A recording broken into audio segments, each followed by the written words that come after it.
Hebrews chapter 1.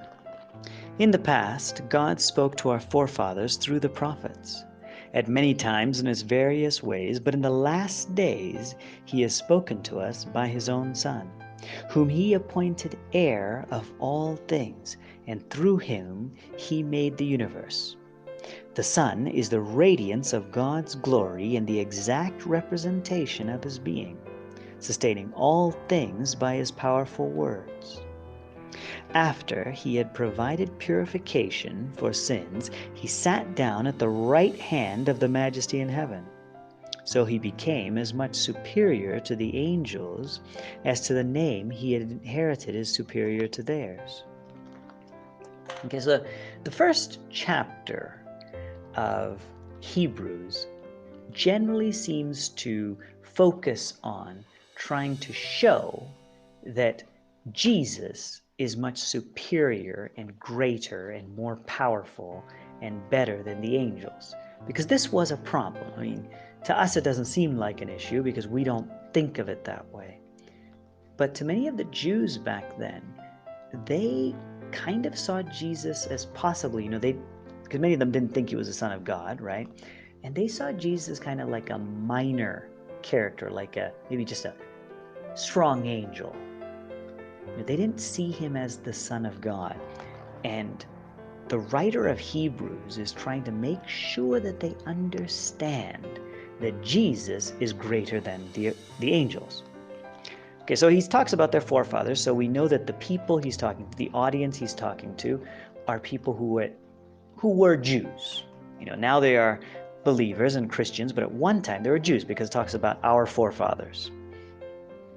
At many times in many prophetic ways, they had spoken, like God had spoken through the prophets, and then he started speaking through his Son, who you know is Jesus, and he was the heir of all things. So this means that Jesus was the one who was appointed to get everything in the end.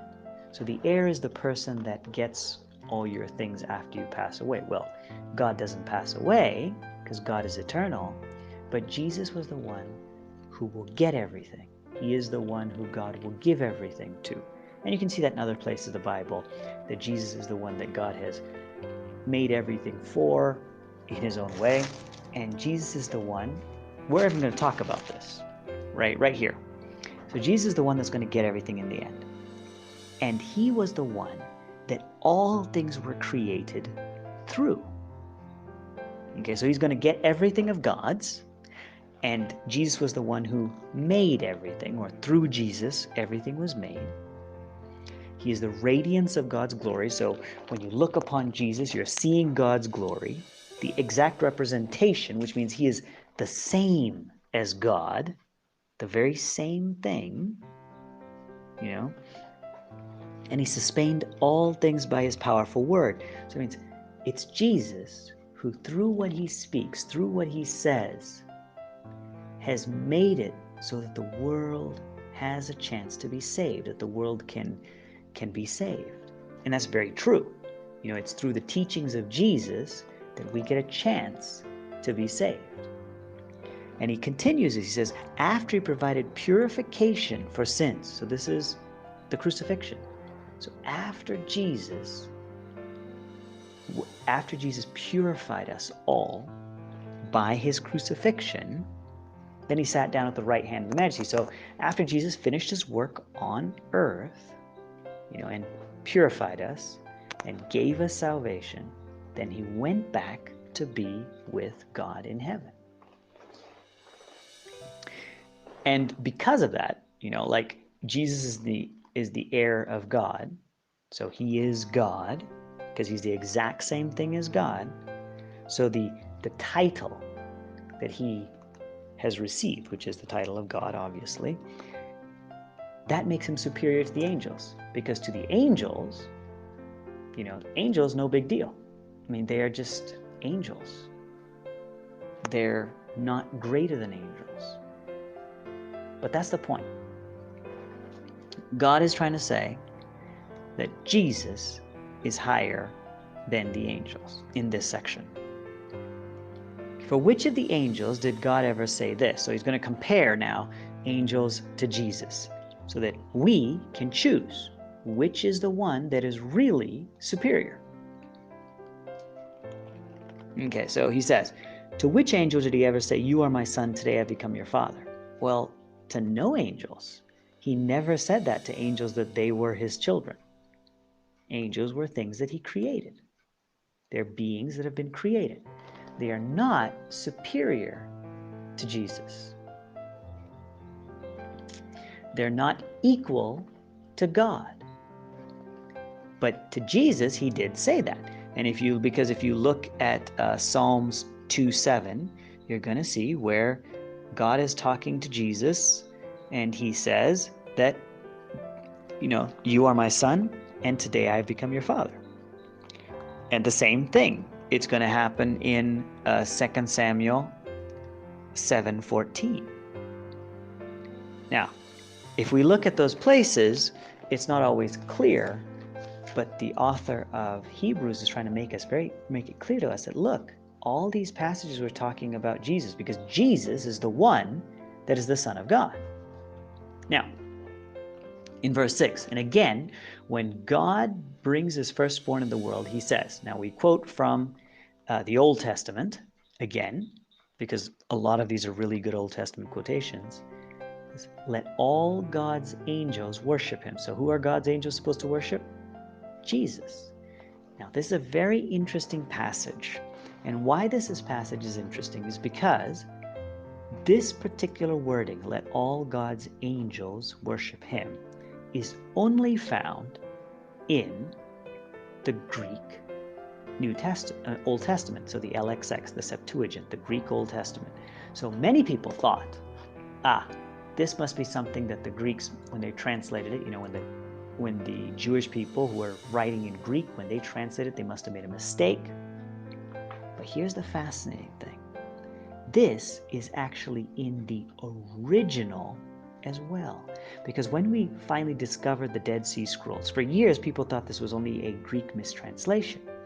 Because the Hebrew Bible doesn't have this. The Hebrew Bible said, let all the nations of the world worship him. So it doesn't say let all the angels.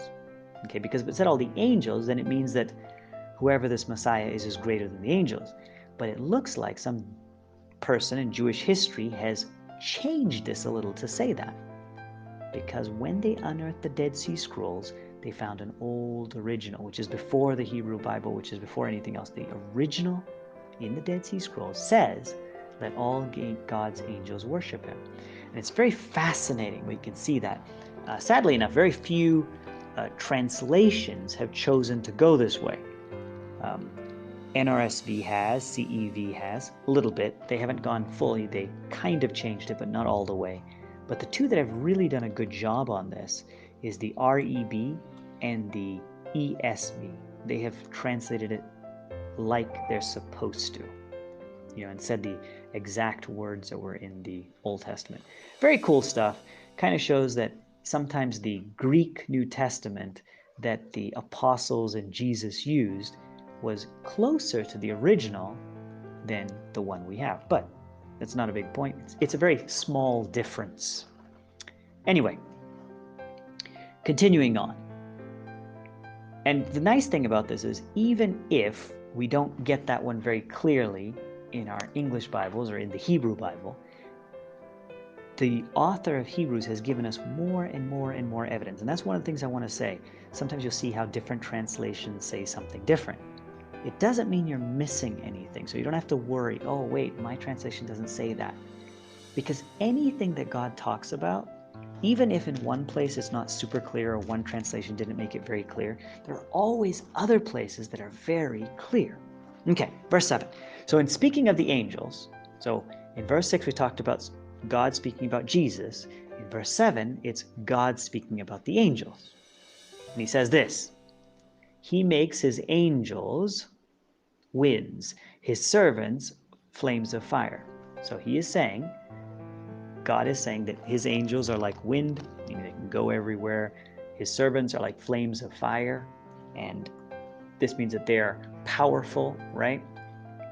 And with Hebrew parallelism, because this is found in the book of Psalms, so it's poetry, Hebrew parallelism means what you say in the first part of the verse, you're saying in the second part of the verse. So in the first part of the verse, he talks about angels being winds. In the second part, servants, fire. So he's talking about the same thing. So his angels are his servants. But now let's look at verse 8. But about his own son, he says this. So verse 7, talking about the angels. Verse 8, talking about his son, Jesus. Your throne, O God, will last forever and ever, and righteousness will be the scepter of your kingdom. You have loved righteousness and hated wickedness. Therefore, God, your God, has set you above your companions by anointing you with oil of joy. So this shows that the writer of Psalms 45 is talking about two different types of God.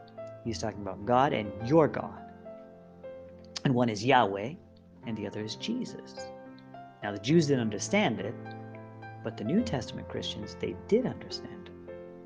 Continuing on to verse 10, God also says, in the beginning, O Lord, you laid the foundations of the earth, and the heavens are the work of your hands. They will perish, but you will remain. They will all wear out like a garment. You will roll them up like a robe.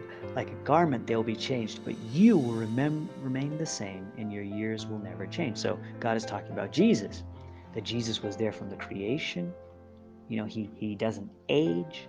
He lasts forever. These are all amazing little things describing Jesus. Verse 13, to which of the angels did God ever say, sit at my right hand and I will make you footstool, and I'll make your enemies a footstool for your feet? Once again, this is something Jesus was told by God. God told Jesus, sit next to me, and I will make your enemies something that you can just put your feet on.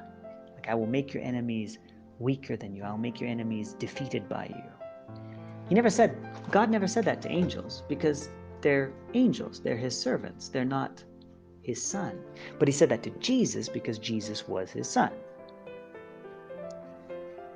So in conclusion, he says, verse 14, the writer of Hebrews, are not all angels ministering spirits? So he's saying, look, the angels, yes, they're great, but angels were created to serve. Who do they serve? Well, they serve God. They serve Jesus. And now in verse 14, he's going to say one other thing they serve. Are not all angels ministering spirits? That means angels are spirits that are meant to serve, to take care of, and they're sent to serve those who will inherit salvation. Okay, so who inherits salvation? Let's think about this. Jesus never inherited salvation. He was always saved. He didn't need to inherit it. He didn't need to get it. Who is the only thing in the world that gets salvation? It's us, Christians. So what the writer of Hebrews is saying, what God is saying, is that the angels are there to serve us who are Christians. The angels are there to serve Jesus, which means Jesus is the highest. Jesus is God. And that was the point that the writer of Hebrews wanted to make very clearly to his readers. Jesus is higher than the angels. He is God. Then come the angels. And guess what? The angels were created to serve us Christians as well. That's his point. Angels, not these supernatural, amazing things that everybody thinks they are. Yes, they're super. Yes, they're amazing. But they're servants of God. They're servants of Jesus. And Jesus has said that they will serve us who are Christians, which makes us as Christians very high, higher than the angels. Still lower than Jesus, obviously, but higher than the angels. And that's the point.